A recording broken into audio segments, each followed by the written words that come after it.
Welcome, everyone. My name is Stephanie Perotti. I am the director of ShapingEDU based in Arizona at ASU. Wanted to welcome you all here and also welcome our hosts. We have many folks joining from all around the world, and our hosts are a good indicator of that. So we have Paul joining from the West Coast of the US. We have Lisa joining from Canada. We have Ruben joining from the East Coast of the US and Tom joining us from Texas. So with that, I'll hand it over to Tula, who is actually joining us from South Africa. So we're going to watch a quick video and dive right in. COVID hits and we're like, oh my gosh, what do we do? So much uncertainty. Felt like I was in a movie for a very long time. Nobody knew what was going to happen. The COVID-19 pandemic has had a profound impact on education across the world, from the shift from face-to-face to e-learning models and the impact it had on students' mental health. We're so inspired by the stories of how students, teachers, and educators around the world have responded to the pandemic, and we want to share those stories. My name is Imani, and you're listening to the Evolving New Now in Learning series podcast. I'm studying interior architecture. So there were a lot of direct impacts on the university itself, and then there were a lot of indirect impacts on how COVID made me feel and how that affected my work. But basically, for over a month, we didn't have any work. No one knew what was happening. I've been a teacher for about 4 years now. Also, I'm studying my master's in psychology. I don't think we were prepared. I pretty much have to supervise our regional schools coordinators. We were worried. We were scared. So I've been in teaching. And so I think we all had a moment of absorbing the shock, the whole situation at different levels. It still felt very unbelievable and out there. Everything moved online. We used Zoom, WhatsApp, and Google Classroom. I used different programs, PowerPoint, Google Slides. We've used everything that is cheap. I think I was fortunate, though, in being able to access the digital things. A lot of students didn't have access to always go online for online lessons. And a lot of teachers didn't have access to teach online either. Data issues, resource issues, laptops, phones. So we bought laptops and we gave it to our students, but they had to pay it back. As much as the university tried to cater to everyone's needs, it's almost impossible to understand how different everyone's experiences were. For those who embraced it and ran with it, and for those who relied on groups and direct teaching, they felt really isolated. 2020 was quite a terrible year for me, like mentally, kind of just caved in. Students need to feel connected to someone. Teachers are human and students are human. We're all human. We're going through the same thing. Empathy is being a very important thing. I mean, empathy is simple. It's the ability to understand what others are going through. That empathy that we all had during the pandemic is something that for each other, you know, that sympathy and empathy that we had for each other is something that I don't really want school communities to lose. I really think that distant learning has been a good thing. It really kind of encouraged, or forced, should I say, the education system to kind of grow legs and climb onto an online platform. I think it's fast track our growth. And guess what?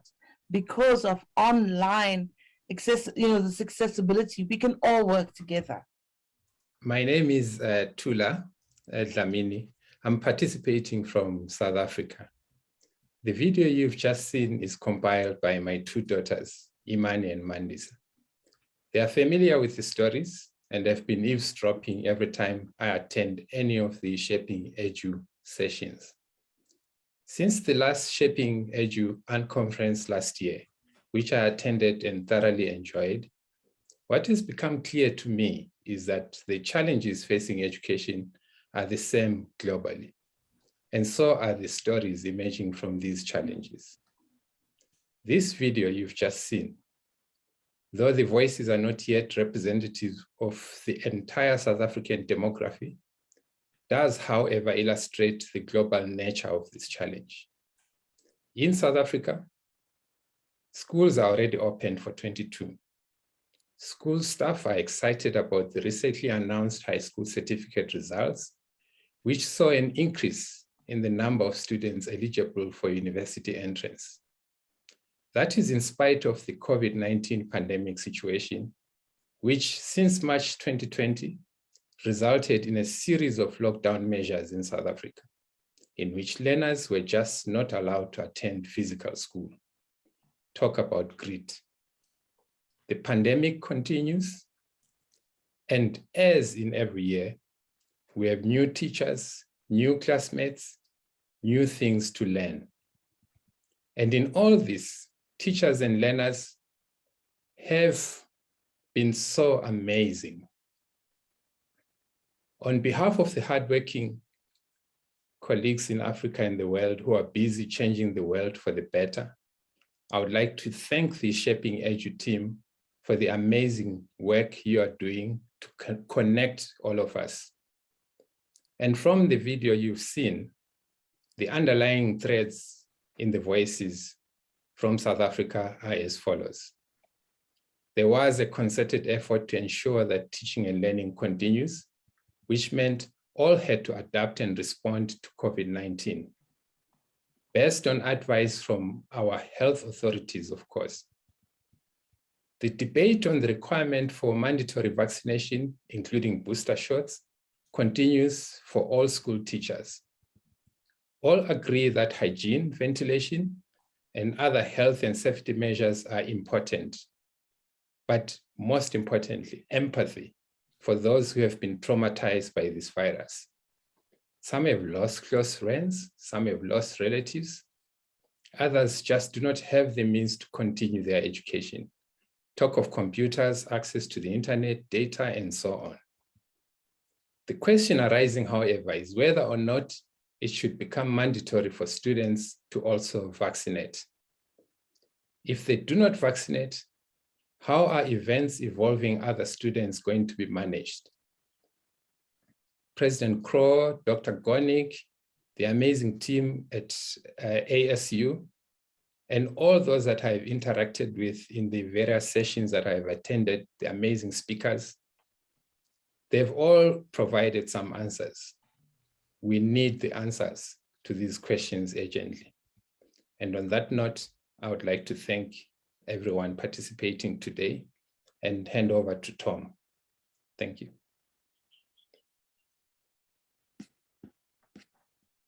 Okay, I thought I was third. So I was asked to, I wear a lot of hats, one of which is the innovation strategist for the group for ShapingEDU. But I was asked here today in my role as a teacher. I also teach classes at a urban community college here in Texas.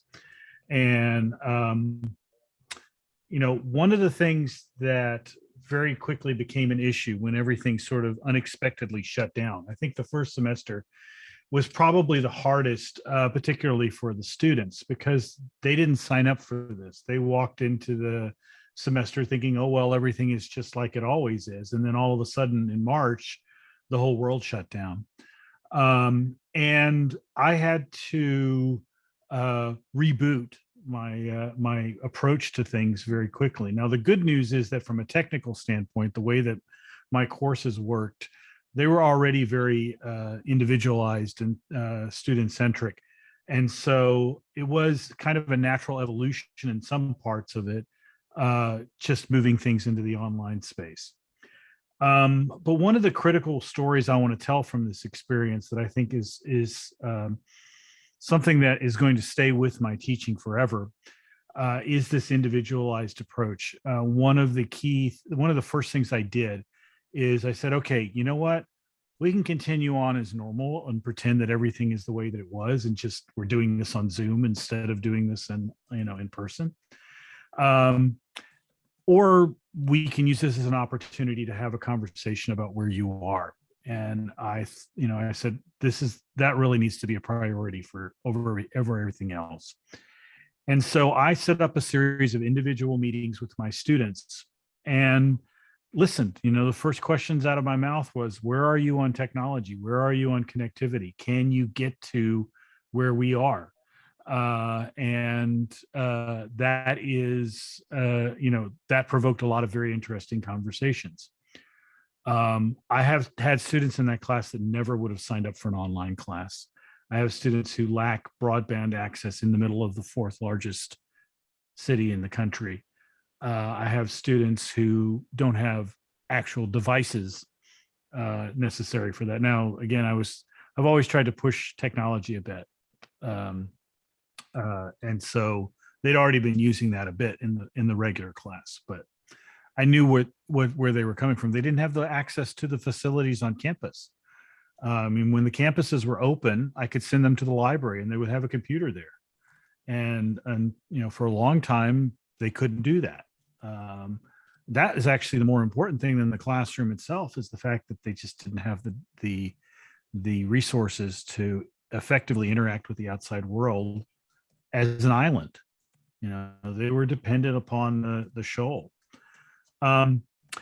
The point that I wanted to make here, though, is that, it really made me think carefully about what parts of my class are done in person and why those parts are important, and how those interact with the parts of my class that don't have to be in person. And I stripped away a lot of things that I did in person that really didn't have to be done in person, where I could record a video instead of explaining something for the 100th time, where I could answer questions in different ways, where I could approach the problems of teaching and learning in a very different way, and then really laser focus the time I did have with the students around what their needs were, and having these conversations of, what are you not understanding? What is, listening as much as talking. I think that's a really important way to put it.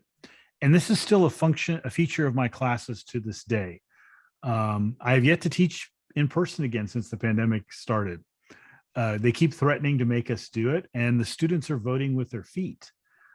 They schedule us for in-person classes, and they don't make, because there are not enough students signing up for them. Instead, they're signing up for the online classes now, because that's more predictable. What they're going to get is much more predictable. So, but the nice thing about having Zoom is it's no big deal. I don't have to drive anywhere to meet with a student. I can just fire it up and talk to them. And so I've scheduled, I've taken a week of quote unquote regular instruction out of my class, and I just have individual meetings with every single student. I say, you sign up for a time slot, and we talk. And that gives me ability to hear where they're coming from, at all facets, whether it's a technology issue, whether we're talking about just not understanding the material in the class, not understanding the work that they're trying to do. And the students have started to really highlight this in their the student surveys. They say, this individual meeting was incredibly powerful. It's not a lot of time. I mean, it's a lot of time on my point, but it's 15 minutes, 20 minutes of conversation with them. And that makes all the world of difference. And that's a lesson I learned that very first semester of the pandemic, is that having that conversation is so powerful. And that's something that I might not have noticed otherwise. So next up, I thought Ken was coming next, but it's Ken. So hand off to Ken. Yes, okay. He's here. Thank you. Thank you, Tom. My name is Ken Peterson. I work in communications at the nonprofit Monterey Bay Aquarium in California, and providing free education programs has been central to the mission of the aquarium to inspire conservation of the ocean since we opened in 1984. We have over the years hosted in-person school group visits for more than 2.5 million students, pre-K through grade 12, all free of charge. We offer free professional development workshops in ecosystem-based science for educators, and a variety of teen leadership development programs. In 2019, we completed and opened a new $42 million Bechtel Family Center for Ocean Education and Leadership to give us more space for these in-person programs and capacity for staff to create and deliver them. And all those plans were upended on March 12th, 2020, when we closed our doors in response to the COVID pandemic. We remained closed to visitors for 14 months and just returned to in-person education programs on a much smaller scale this month, nearly 2 years after we hosted our last pre-pandemic school group.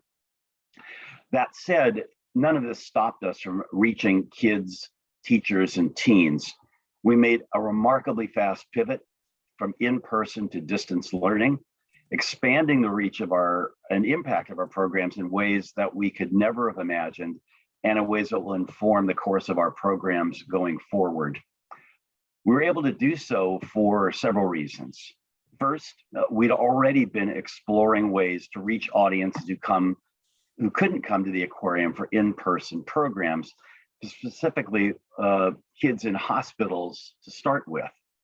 We completed front-end evaluations and needs analyses with teachers and parents and settled on the idea of building self-paced online courses. And we were testing those courses on the Thinkific platform, so we were familiar with it as a way to deliver our courses to kids and the families. When it was clear that the pandemic school shutdown wouldn't end overnight, we had an aha moment.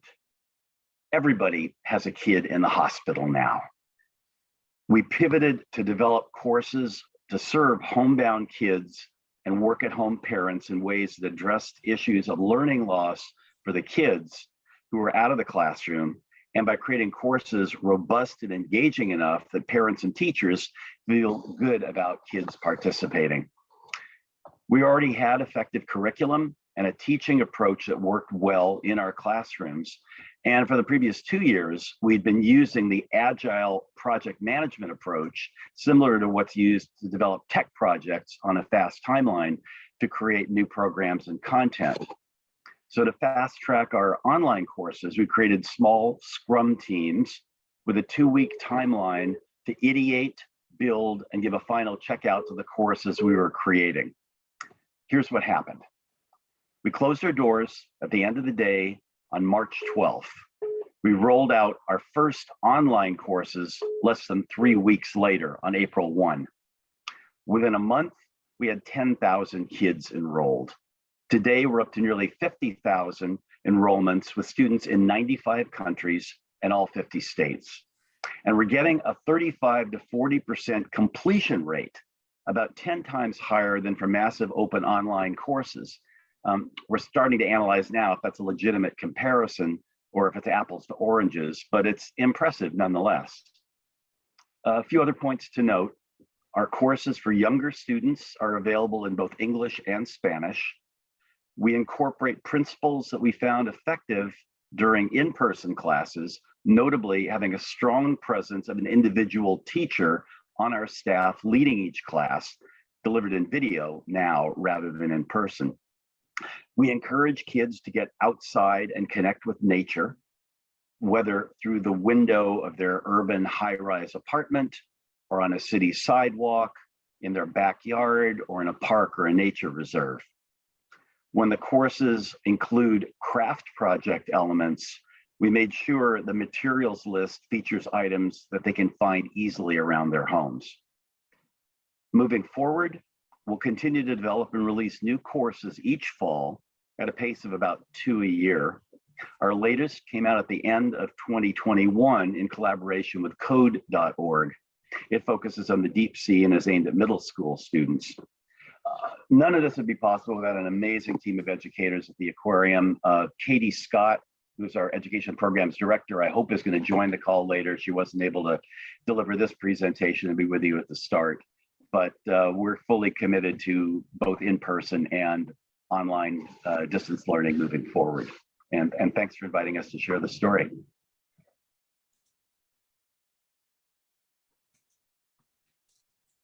Thank you so much, Ken. We appreciate you being here. Lisa, do you want to touch on anything before we talk a little bit about ShapingEDU? Well, why don't you start with ShapingEDU and then I will talk about our project. Very good. So ShapingEDU was developed in 2018 and is a global community of about 4,000 members. These range from students to educators to ed tech developers, as well as our team at ASU. So we have 5 action teams that support our 5 calls to action. We activate the community in various ways, but the most important thing that we do is make sure that everyone's voice is heard. And within the framework of an event that we're having in February, which is our Pente Pitch Challenge, you might see these lovely backgrounds that everyone has with the divers. We're going to dive in to shape the future of education. So one of the 5 teams is the team that we're meeting with here, and they're going to talk a little bit about what they're doing. But really what I wanted to do is invite you guys to join the event. It is an invitation only event, so consider yourself invited. And we're going to have basically 2 days of working sessions where the teams are going to dive into project development.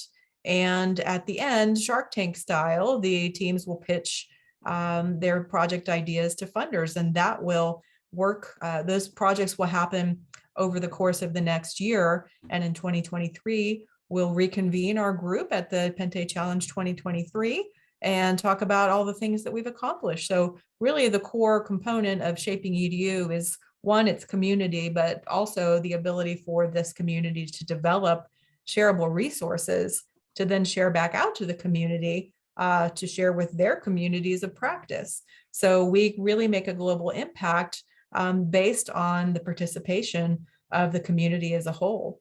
And the Pente Challenge will get the ball rolling for our 2022 projects.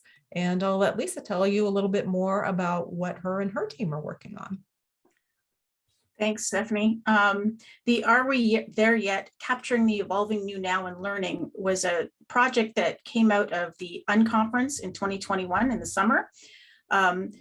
At that conference, we worked together to solve the wicked problem 365 days plus days later, post-pandemic best practices.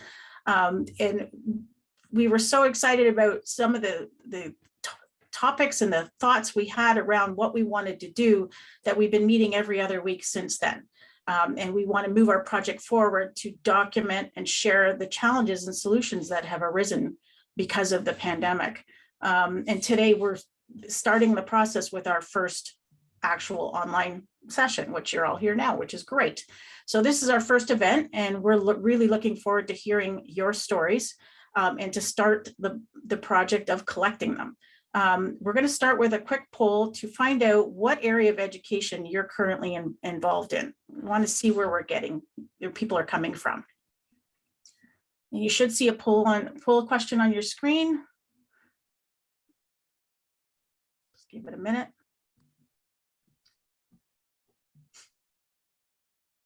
So before we dive into our first activity, which Ruben will be running, we just thought looks like 82% of you are from higher education. We've got some K-12. Thank you for coming. That's great. I know sometimes during the day that could be difficult. And we have some other if you want to share what other means that in the chat, that would be great. Oh, someone doesn't have a survey. Laura, do you think it's maybe hidden? We have a few people who said they can't see the survey. That's peculiar. I would just encourage everyone to throw in the chat if the poll isn't popping up for you. Oh, wait, Paul says that too. Let's take a look at the chat. It may depend on how you're zooming in. It could be, yes, that's true. Oh, okay, so if the Zoom update needs updates, the polls may not show up. So if you're not getting the poll, why don't you just throw it in the chat? That'd be great, just to give it see where we're all coming from. This is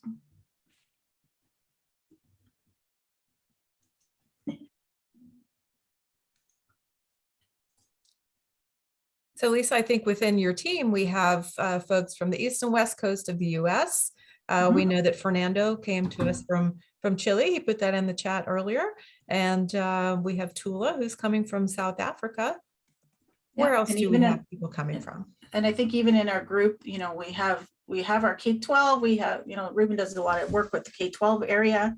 I'm in post-secondary. I'm in the colleges in Ontario. Tom's in post-secondary, and Paul, I know he's with training and work. How would you call that? Work to work at not. I can't remember. Paul, how would you describe what your area is like? Workplace learning. Workplace it's learning. Training in the workplace. Yeah, training. Okay. Okay. So why don't we move on? This is great. So we do have lots of different backgrounds, which is great because we'll be able to capture some stories from different areas of teacher training and learning.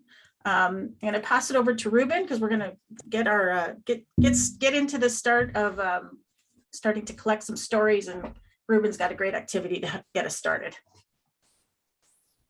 All right. So thank you, Lisa. All right. So I'm going to go ahead and share some slides here very quickly because the activity I want to do with all of you is an activity to elicit stories. It's an activity to get at the question of, okay, how do we get people to tell a story? How do we get people to not just tell us all the positive stories? So sometimes you'll get people and they have all these positive stories, but other things have been happening that aren't so positive. And conversely, sometimes you'll get people and you go into a school or a university and they'll share the negative stories. So they won't share that. And sometimes it's a question of positive or negative, but they won't get to the true richness. So some of what I want to do then is in this activity for you to see one of the ways in which you can elicit stories. So I'm going to go ahead and share my screen now. There we go. And you should be able to see it right now. Okay. If I can get a quick nod to make sure everybody can see the slides. Perfect. Okay, so we're going to be going through an activity that scaffolds the idea of how you construct the story. And it scaffolds it just enough to get the storytelling juices going, if you will, but not so much that you just channel it into a single direction. So let's start with the first thing. The first thing you have to do is you have to make a choice about your story. And what I encourage people to think about when they're doing this is, how do you tell a child the story? Okay, the first thing the child is going to want to know is this a happy story? Or is this a funny story? Or is this a sad story? Okay, so in other words, what kind of a story is it? What's the story outcome? That's the first one.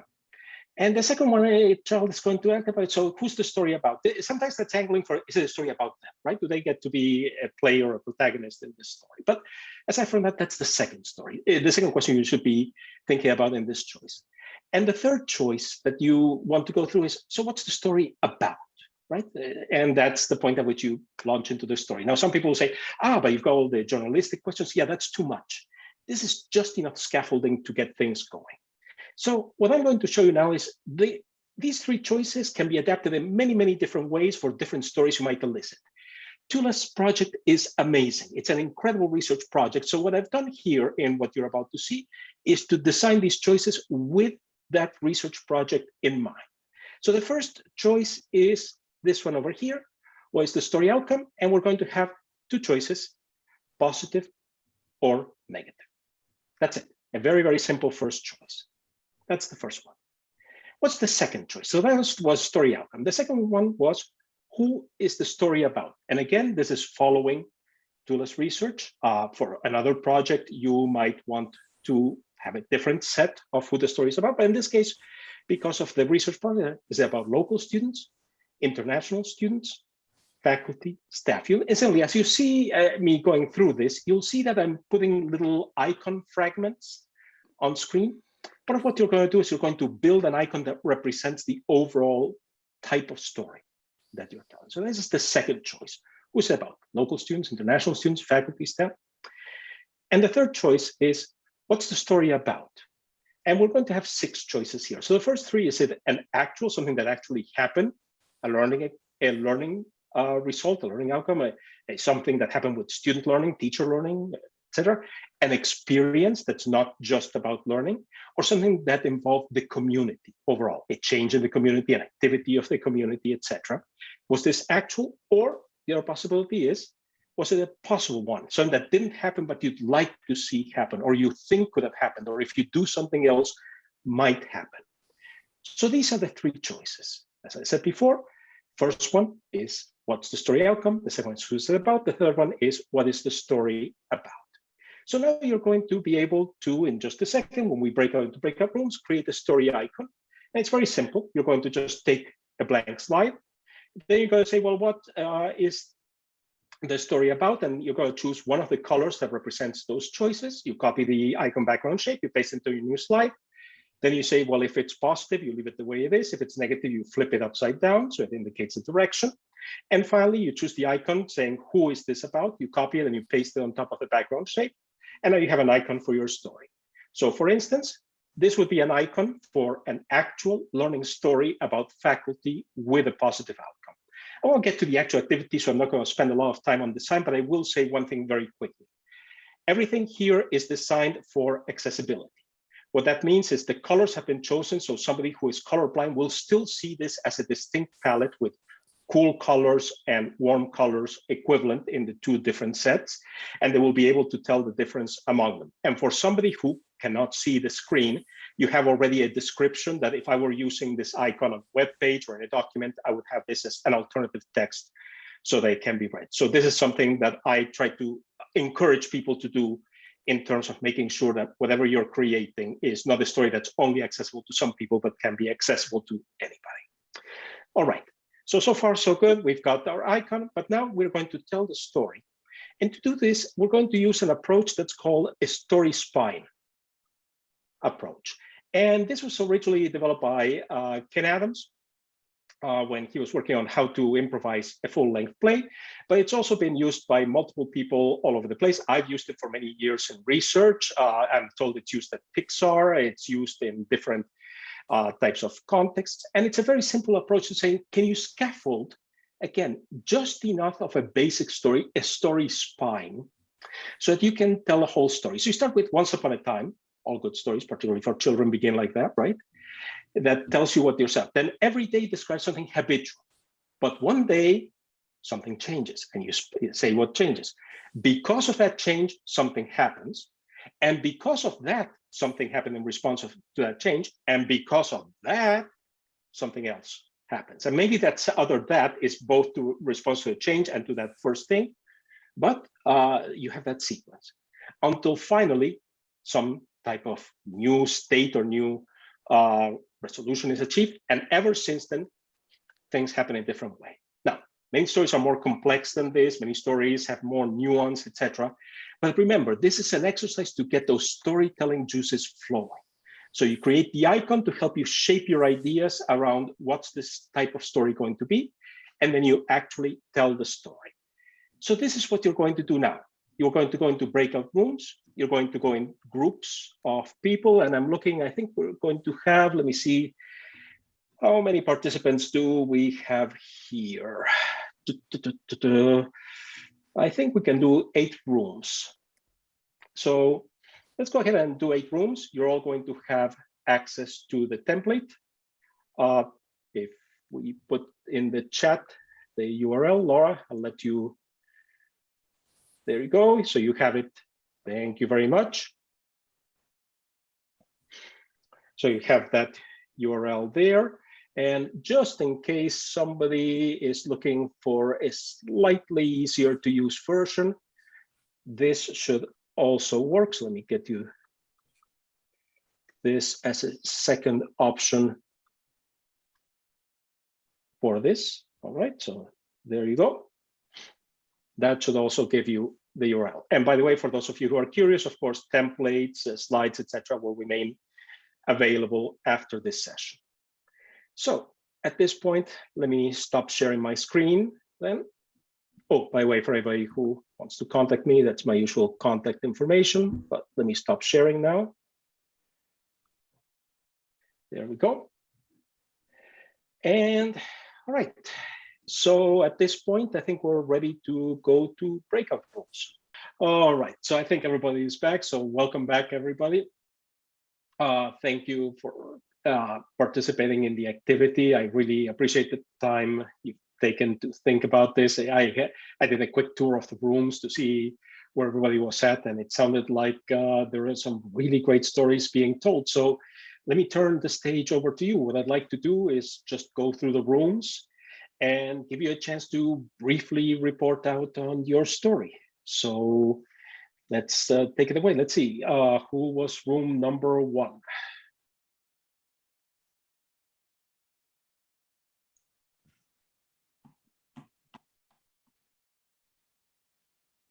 Anyone?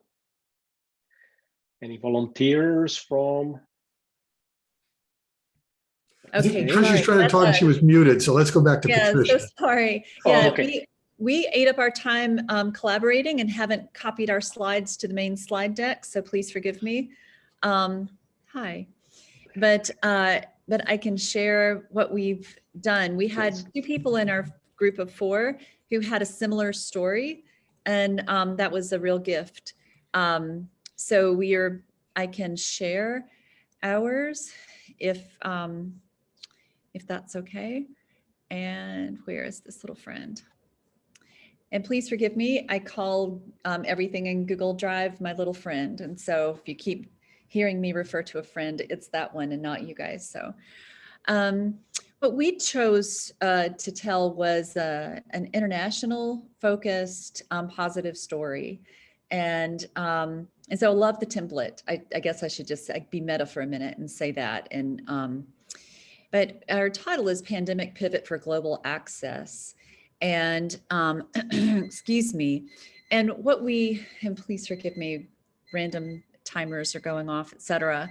But what our story is about, really, we didn't flesh this part out yet, but we have it together.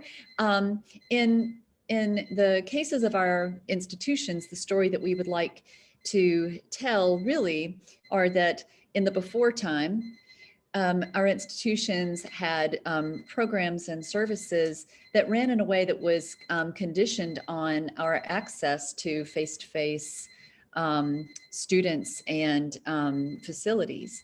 And suddenly that was abruptly changed and we needed to pivot away from that. And so in the global situation, when we had micro campuses, both of our institutions had micro campuses around the world, we had to pivot that to online, but still make it seem as fresh and as close to in-person as we could, instead of just sort of putting all the materials online. Likewise, we had tutoring services available for campus students who had come from all over the world. And so a lot of those students, when their countries were open, chose to go back home to their home countries, but they were still taking our classes, which were suddenly online from main campus, and needed to have tutoring available to them that was time zone based and customized to them in that way, but still online, of course.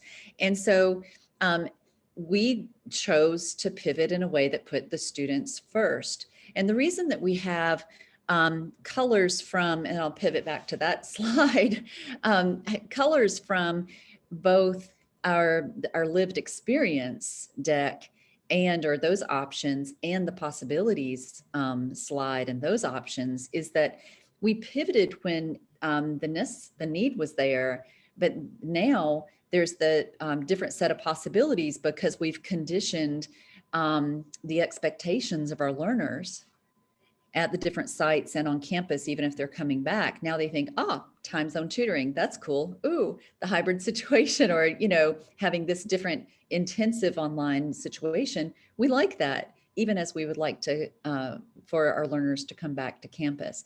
And yeah, I hope that we're the first people to tell the story. I'm very nervous. I hope that I did what we needed to do, Ruben. Thank you. Thank you. That's a wonderful story. Again, please do share the slides back. Of course, this is all recorded, so we've got your story registered on video right now here as well. But thank you. That's exactly, again, this is exactly what we were hoping this activity would do. Again, elicit these stories and get them out there so that people can hear them, people can hear what's going on, and have enough, a detail to say, oh, I see where that story fits or where it reflects or what else could happen next. So thank you so much. So group number 2, who would like to go?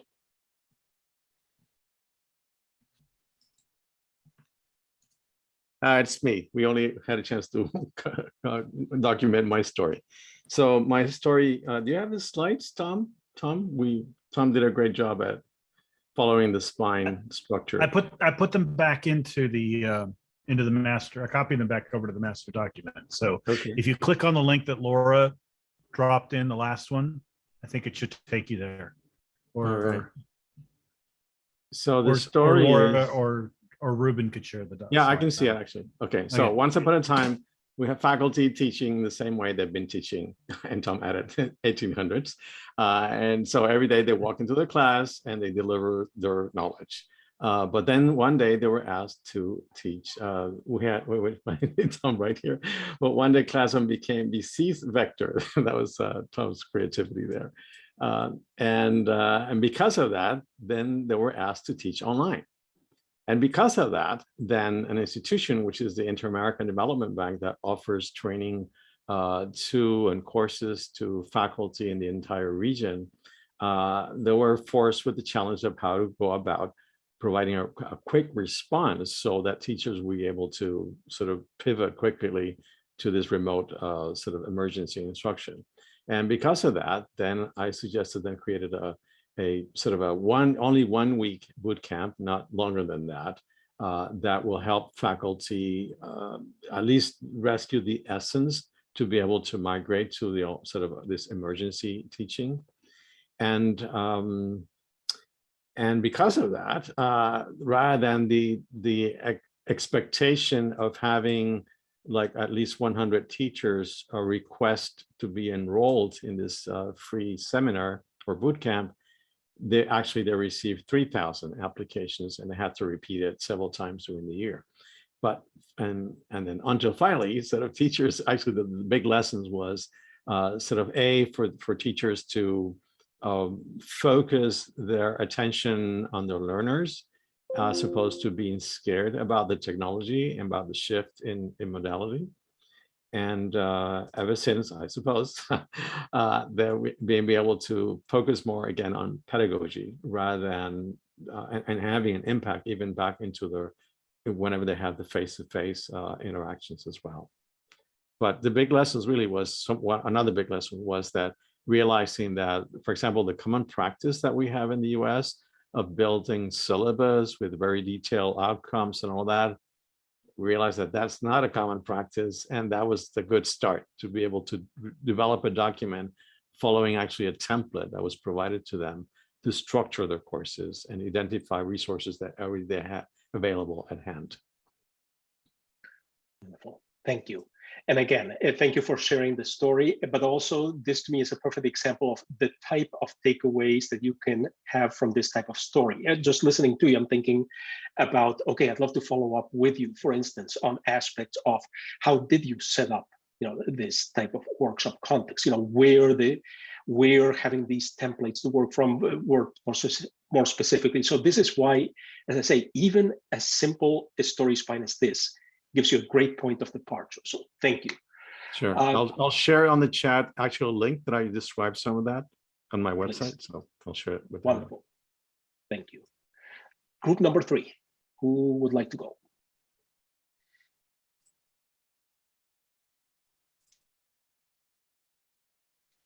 All right, I'll go ahead and take it since Kate's not jumping up for that. All right, so for ours, we just finding a pathway. And so with this, it's just a matter of a student basically coming in, having one set of plans, and then going through coursework and realizing that that's not what they really want to do. And then basically being in contact with others on campus and actually seeing something that kind of sparks their interest more, interacting with faculty members or advisors, and making that change in their career path and being much more fulfilled. So that's the pathway we went down. And I can say that, coming from a health science point of view of what I teach, definitely during the pandemic, I got this a lot. I'd have students that were on the PA physician, even into physical therapy pathway. But then, once they saw these nurses on the front line, they actually wanted to go to nursing. And it was a huge number of students that I'd interact with wanting to change this pathway. Again, thank you. This is, this is an interesting aspect because now you're talking about pathways, you're bringing in that aspect as well. So again, for the rest of you listening here, if this is triggering other stories that you might think about that you hadn't thought about telling before about students, how they choose, don't choose pathways, how faculty work with them, how institutions work with them, and so on, that's exactly the type of thinking that we're hoping this will trigger, this will stimulate. So thank you. So group number 4. Yes, we, of course, were overachievers. There were 2 people in the group that I was facilitating. They each had a wonderful story to tell. So I'm going to pass it over to each of them. We'll start with Elizabeth. And for those of you that love these stories, they're on the slides already. I believe in the current formation of the deck, it's slides 15 through 17. The common theme here was teamwork and collaboration. So Elizabeth, if you want to go first, you can unmute yourself and I will stop talking.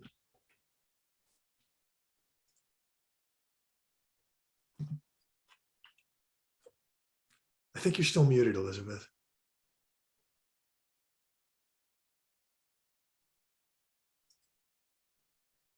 Elizabeth, unfortunately, we're not hearing the story.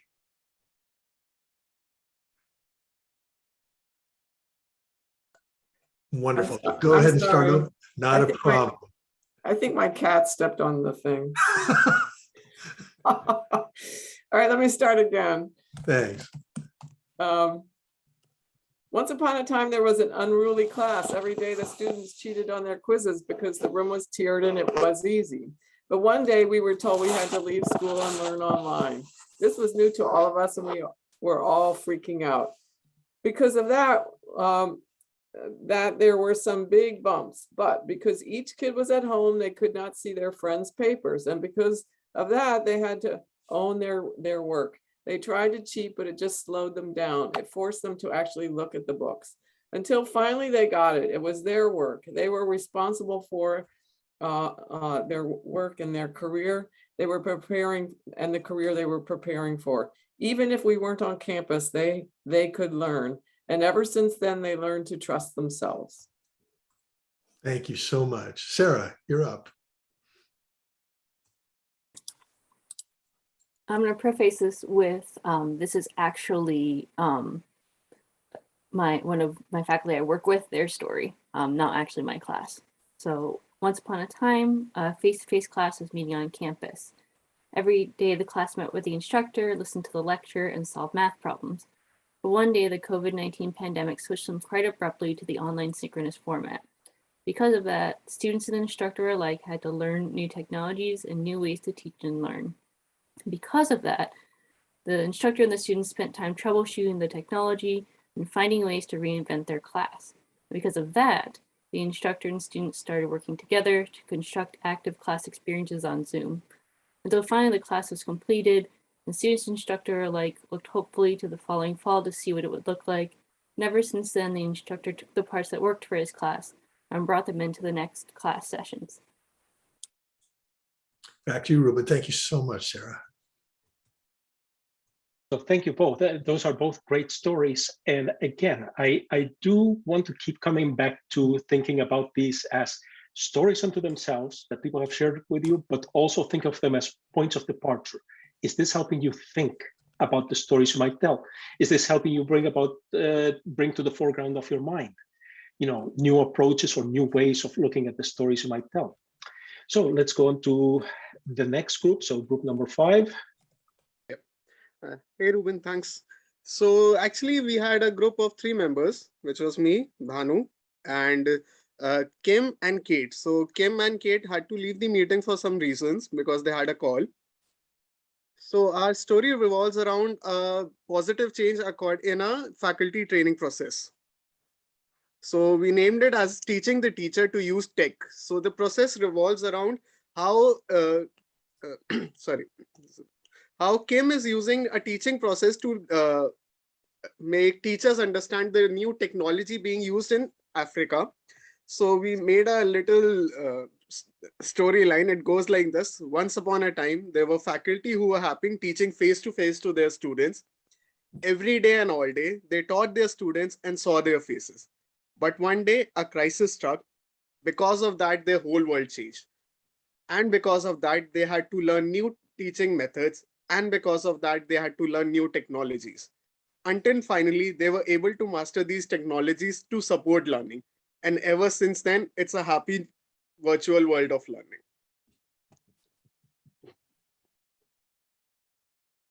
So thank you for sharing the story. And one of the things I'll comment on is sometimes you're thinking about how do you explain things to other people. And I think one of the things, for instance, about this type of a framework for a story is it allows you to explain the difference between the type of process by which faculty come to learn new technologies as compared to what was overnight emergency remote learning.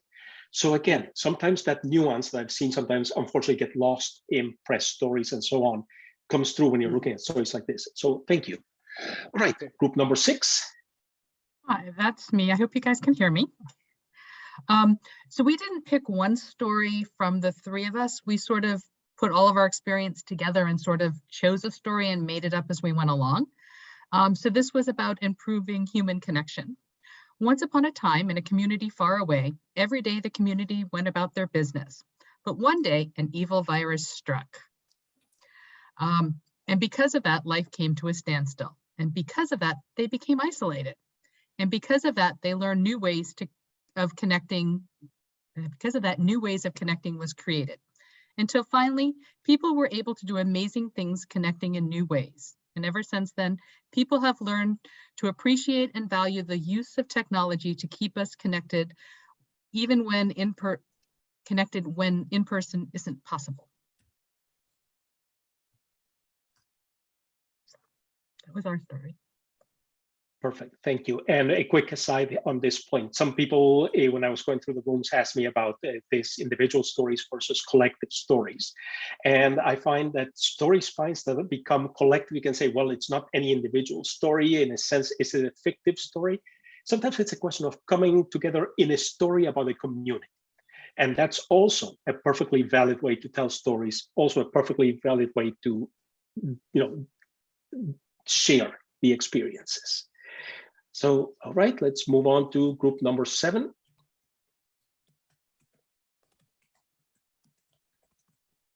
So, hi, we had 3 individuals in our group 7. I don't know if Tula or Percy, if either of you would like to explain the story. Just checking real quick. Go for it, Joe. All right, okay. We were very fortunate in that, we had very different experiences that we could learn from each other with. And we focused on picking a story, mostly from Percy's experience that reflected, I think, values that we cared about. So it's very simple. Let me make sure I've got it up here. Okay. So I'll just read the story. Once upon a time, a student that disappeared from classes during the COVID pandemic was nowhere to be found. Every day we wondered why he was not in class, but one day we decided to follow up and go to their home. Because of that, we discovered the fellow had moved and become ill with COVID, but he survived. And because of that, we realized he lost his sustenance and resources to live. And because of that, we decided to make a contribution towards his living expenses and find ways to help him. Until finally he recovered, and even though he has symptoms of long COVID, he returned to class. And ever since then, he completed his studies and successfully graduated. This is, I guess, Percy, I don't know if you want to jump in. This is actually a story that happened with your community, correct? Yeah, actually a very, very real story and something that happened in 2020. So yeah, it was quite encouraging to see what the positive outcome was ultimately. Yeah, thanks a lot, Joe. Yeah, of course. Yeah. And Tula, part of the reason we decided to focus on this was like your opening and focus on empathy and keeping others in mind, right? Oh, yes. Yeah, wonderful. This is absolutely wonderful. And it's, again, a wonderful example of exactly what Tula was talking about, as you just pointed out. Not just a question of a general story about empathy, but something very specific, with very specific consequences for a very specific person that matters. And this, again, is the sort of thing which both brings in the big picture of empathy, but it also brings in the specifics. What helped this person in this way? How? So thank you. This is exactly the type of sharing we were hoping would happen. So All right, last group then, group number 8. In our group, it was kind of interesting. There were 3 of us. Maddie had to leave, and then myself, and then Katie. And Maddie and I had similar stories, and they were from a student perspective, both as PhD students. Her story has one outcome, and because I'm, substantially older than her and getting ready to retire, mine took a different path. And so, Katie, I'm gonna throw you up there, and can you walk us through why we have multiple icons, not just the single one, and what we talked about?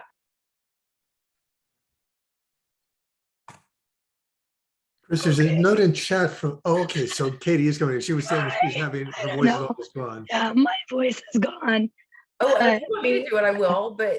You do it. Oh, I forgot your voice was gone. So because of this, it was kind of interesting. Our story, if you look at the icons, we have both icons and Katie's fabulous artwork there. All stories have a negative and they all have negative and positive aspects.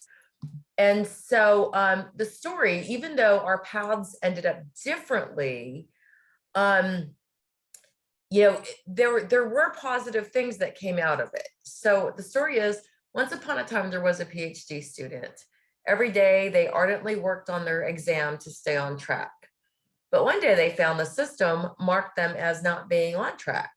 And because of that, the system triggered an automatic notification that they were timed out of their program. And we didn't get to finish. But the long and short of it was, and this part was more Maddie's story than mine. Same thing, issues with the system, issues with forms, issues with automated paperwork. She was able to find gaps in their system, in their automated system that she could identify, and she's still working on getting done. So even though it was negative, but it had positive aspects. And she still plans to finish. In my case, I decided at ABD, I was tired of fighting. I'm retiring in a couple years and I'm not fighting. I'm not doing any more forms. After 7 months now, a form. So there's obviously a glitch in that system too. And so that's why we did the 2 icons, because there were positives and there were negatives. And our stories did parallel. And so it was interesting that we both had that shared story with different paths. So that's our deal. Thank you. And I think that's a perfect example to close on, a perfect story to close on, because exactly this, 2 stories that begin in a similar place but diverge at a point in the spine is exactly the type of scaffolding that the spine can provide you to see, oh wait, these stories began the same, but then they diverge. Where they diverge, again, that gives you a point of departure to get the basic story out, and then you can delve deeper, you can explore further. So again, let me thank you for this. Let me thank all of you who have shared your stories here today. You've done an amazing job. Thank you. I really appreciate your work. I appreciate your time. Zina, yes, the recording will be available. We will make sure to contact everybody with this, and please feel free to share with others. But now I want to turn it back over to Lisa. So Lisa, back to you then. Thanks, Ruben. That was really great. There's a lot of really interesting and diverse stories, which is awesome. I'm just going to share my screen. I'm going to find my screen here, because the next part we're going to do is we want to sort of continue along this lines of sharing our stories. We're running low on time because the stories were fabulous, and we didn't, it was really nice listening to them. And it was great because it helps us to learn some of the things we're going to be hearing. So I will post, Laura, if you could post the link to the form. We have a form that we use to collect your story. This is what it looks like. Basically, it's going to ask you some basic questions in terms of what area it applies to.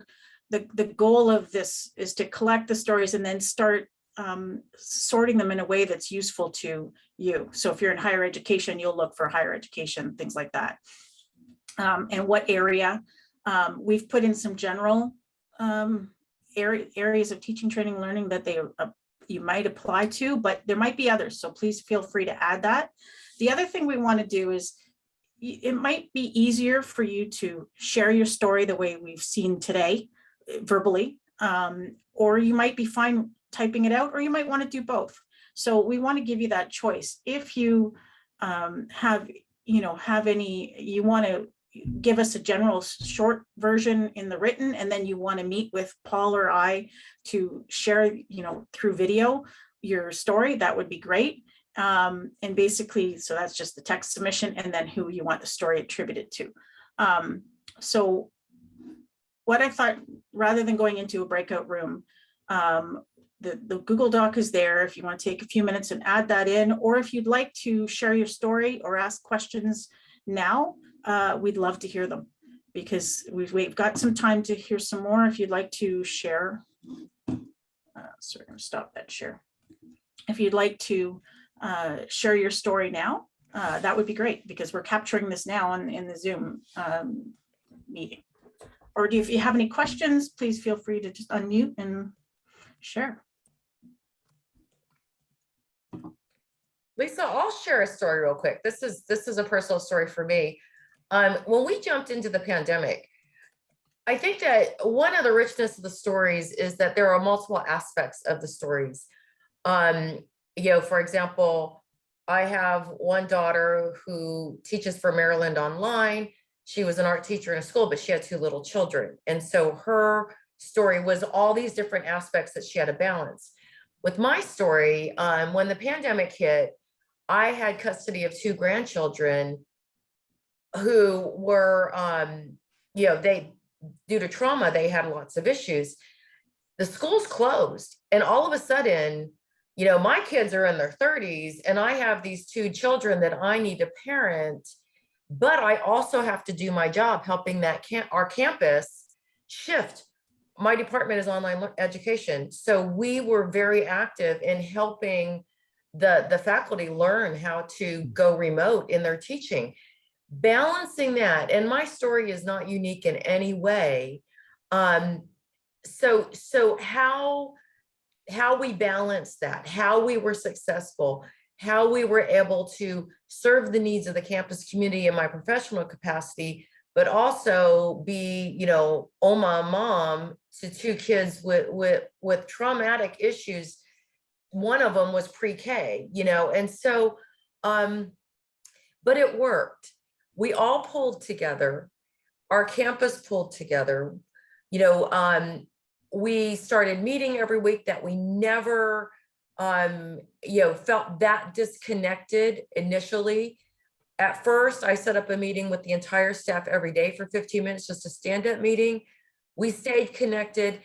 And there was, on the most part, people were generous with their empathy and their understanding. Had that not been the case, there were some who were not, obviously, but by and large they were. Had that not been the case, I don't know. I would have had to choose either work or take care of the kids, and so I think that was very common in other stories as well.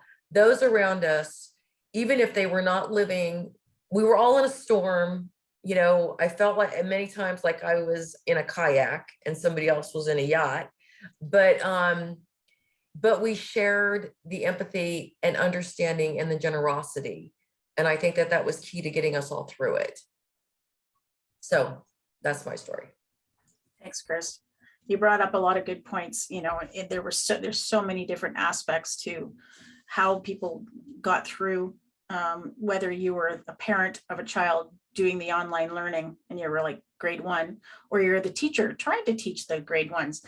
I loved my niece used to talk about how she would try and ask the student questions, and you could hear the parents, whispering in the background the answers. And she's like, no, I want to hear it from them. So, it's definitely there's so many stories out there and so many things that we've learned. I want to thank everybody for coming. We're at 1:26. Is there anybody else? I know, Sarah, you posted something saying that you have a similar story. Did you want to share that, or are you just sharing that you have a similar story. I could share. Okay, would love to hear it. No, I've been, first of all, just thank you. I love doing things with Arizona State. I'm in Atlanta, and I'm in K-12. And so what happened for us, I'm an instructional technology specialist, and COVID brought my 3 high schoolers from boarding school, et cetera, all home. And our exasperation was this idea that they wanted to take brick and mortar schooling and put it in the box in an online space. So my poor babies were on from 8 to 3 with just hours of whatever. And it was hard because I made the suggestion to one of the schools, like, can some of the classes be in the evening? Can we just forget there's a box and forget there's a clock? And they were like freaked out. And I'm going, we would love just to have a couple of hours in the morning as a family. We were trying to exercise, and if you don't exercise until school gets out, if you've ever been in Atlanta, it's 100% humidity and the temperature is like 100 degrees as well. So nobody wants to go out and exercise that late in the day. And it just didn't click that there could be a need for there just to be some family time in the morning. And then in the evening, we've woosad because we checked off some lists. We're clean. We've had a chance to change out of our pajamas. And so that was that's like where we've landed in this COVID struggle of going, I promise you, I'm going to put in the hours of working and you're going to earn your dollars and cents from me. But it's not going to necessarily be from 9 to 5 anymore. So just having people get this thing in the pandemic, like education can be all the time, right? Or it doesn't have to be all the time, but it could be at any time. That's a better word. So that's my space that we've been in. Thank you. Thank you for sharing that. It's so true. And I know in post-secondary, that's definitely the sort of the theme moving forward. I think we're pretty much at the end. Thank you for sharing. I just want to invite you to join our team. We meet every Thursday at 3 p.m. Eastern, 12 p.m. Pacific. I'll just post the link here. If you're interested in sharing, joining the team or joining us for the Pente Challenge in February, we'd love to hear you, have you join us. We're going to further this discussion and look towards ways to find how to share and the best, and move our project forward. So thank you so much for attending, and thank you for being active and sharing your stories. Thank you.